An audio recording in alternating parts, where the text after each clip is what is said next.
Hi guys, good evening to all. आज हम बात करने वाले हैं chapter number 3 deep water by William Orville Douglas के द्वारा जो कंप्लीट किया गया है। और गाइस, यदि आपने लाइक नहीं किया है तो प्लीज़ लाइक करें, सब्सक्राइब करें और ज़्यादा से ज़्यादा शेयर करें।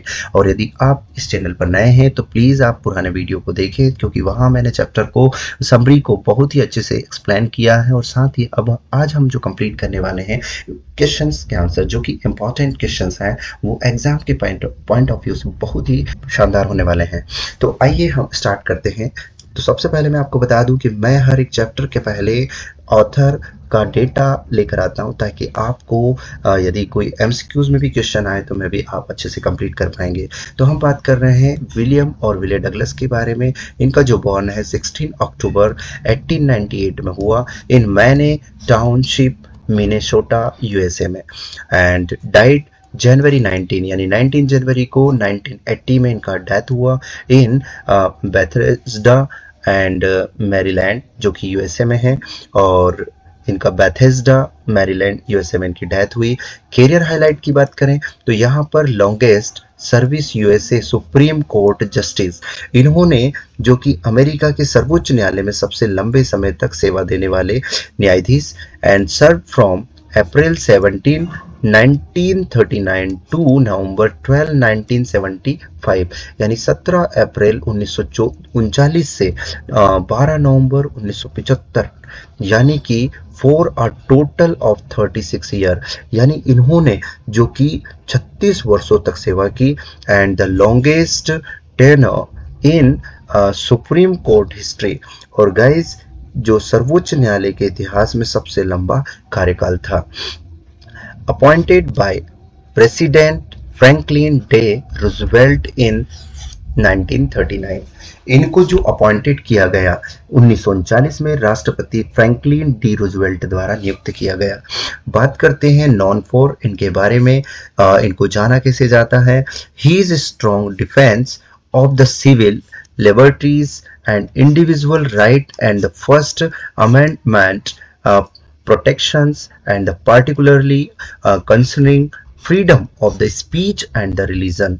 गाइस, इन्हें वे इसके लिए जाने जाते हैं नागरिक स्वतंत्रता, व्यक्तिगत अधिकारों और प्रथम संशोधन सुरक्षा, एंड विशेष रूप से जो कि अभिव्यक्ति और धर्म की स्वतंत्रता के संबंध में उनके मजबूत बचाव के लिए हैं। तो गाइस, ये था हमारा विलियम और विले डगलस के बारे में। अब हम चलते हैं इसके इंपॉर्टेंट क्वेश्चंस की ओर। तो हम बात करते हैं क्वेश्चन थर्ड से। तो यहाँ पर जो कि क्वेश्चन नंबर फर्स्ट यहाँ दे रखा है, थोड़ा अप एंड डाउन हुआ है। तो यहाँ पर फर्स्ट क्वेश्चन है, what is the miss adventures that William Douglas speaks about. यहाँ पर miss adventures that William Douglas speaks about. तो गाइज, विलियम डगलस किस दुर्घटना की बात कर रहे हैं, तो आइए हम देखते हैं। तो Douglas began to learn swimming in the YMCA in the as of 11। Douglas ने 11 साल की उम्र में YMCA में तैराकी सीखना शुरू किया। One day he was sitting on the as of the pull.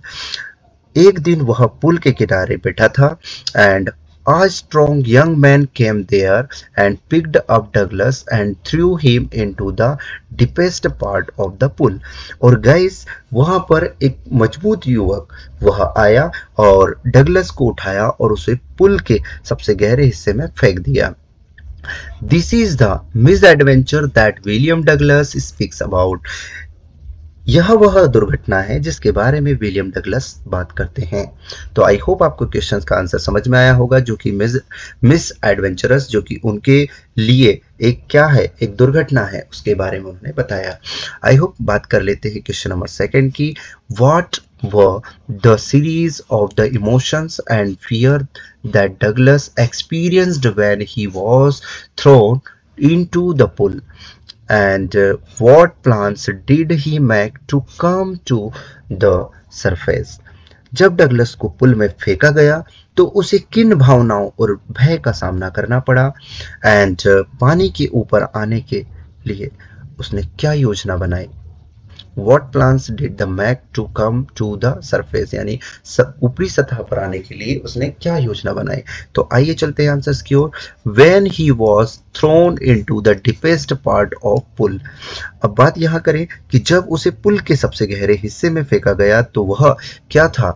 He was frightened but did not panic, और वह क्या था, पूरी तरीके से घबराया लेकिन डर गया लेकिन घबराया नहीं। पैनिक मीन्स होता है घबराया नहीं।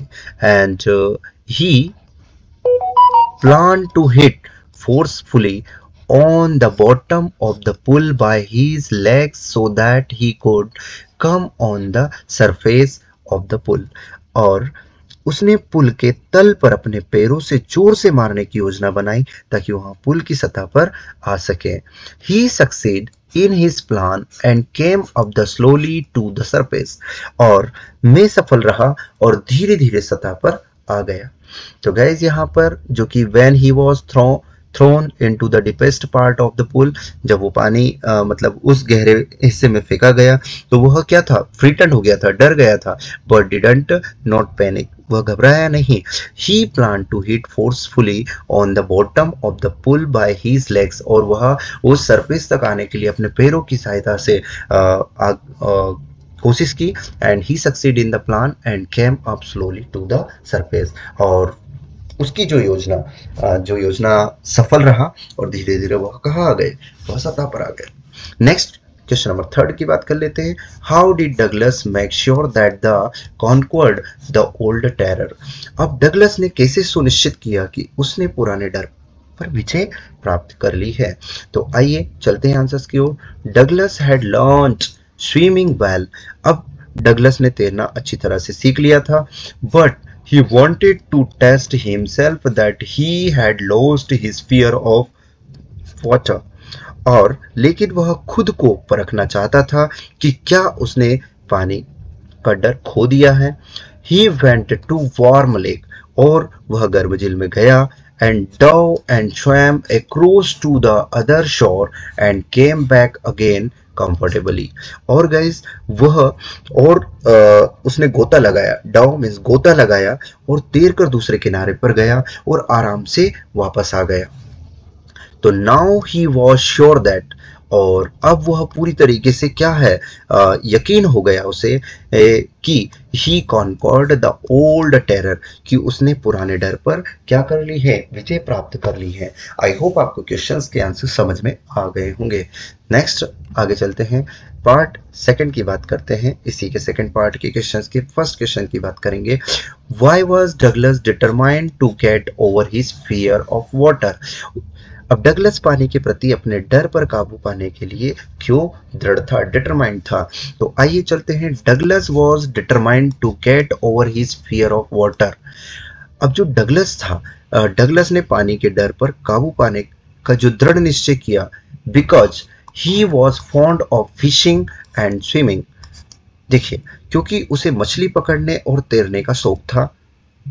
ही took the help of the instructor, उसने प्रशिक्षण की मदद ली। अब गाइज यहाँ पर आपको समझ में आ गया होगा कि why was Douglas determined to get over his fear of water, की डगलस पानी के प्रति अपने डर पर काबू पाने के लिए क्यों दृढ़ था। तो उसे क्या था कि वो देखिए डिटरमाइंड तो था, लेकिन उसको क्योंकि उसका जो सबसे इंटरेस्टिंग यानी फॉन्ड, वो शौकीन किस चीज़ का था, वो था मछली पकड़ना और स्विमिंग करना। तो उसने क्या करा, इंस्ट्रक्टर को क्या करा, उसने प्रशिक्षक की मदद ली। नेक्स्ट बात करते हैं क्वेश्चन नंबर 2 की। How did the instructor build a swimmer out of Douglas, अब गाइज यहाँ पर बात करें कि प्रशिक्षक ने डगलस को तैराक कैसे बनाया। तो आइए चलते हैं। The instructor made a proper and special arrangement for Douglas, अब क्या था कि प्रशिक्षक जो है ने डगलस के लिए उचित और विशेष व्यवस्था की। He put a belt around Douglas and attached a rope from the belt which was the running by a pulley, अब गाइस उसने क्या करा कि उसने डगलस के चारों ओर एक बेल्ट बांधी और बेल्ट से एक रस्सी बांधी जो एक पुली द्वारा चल रही थी। बात करें आगे तो Douglas was confident that he would not drown. अब क्या था कि डगलस को भरोसा था कि वह डूबेगा नहीं. Therefore, इसलिए he practiced in the pool hours and hours. और वो क्या है, इसलिए उसने घंटों पूल में अभ्यास किया. The instructor taught him about exhale and inhale. exhale and inhale. अब उसके जो इंस्ट्रक्टर था यानी प्रशिक्षक ने उसे सांस छोड़ने और सांस लेने के बारे में सिखाया. In this way, after a long practice, और इस तरह लंबे अभ्यास के बाद the instructor build a swimmer out of Douglas. इस तरह उसने क्या करा, प्रशिक्षक ने डगलस को तैराक बना दिया. आगे चलते हैं गाइज. आई होप आपको क्वेश्चन के आंसर इजी लग रहे होंगे और समझ में आ रहे होंगे. How did the experience affect him. How did the experience affect him. इस अनुभव ने उसे किस तरह प्रभावित किया. तो the experience affected him badly. और इस अनुभव ने उसे पूरी तरह प्रभावित किया. The fear of water held him firmly in its grip. और पानी के डर ने उसे अपनी गिरफ्त में जकड़ लिया. After the incident he never went to the pool. और गाइस घटना के बाद वह कभी पुल में नहीं गया.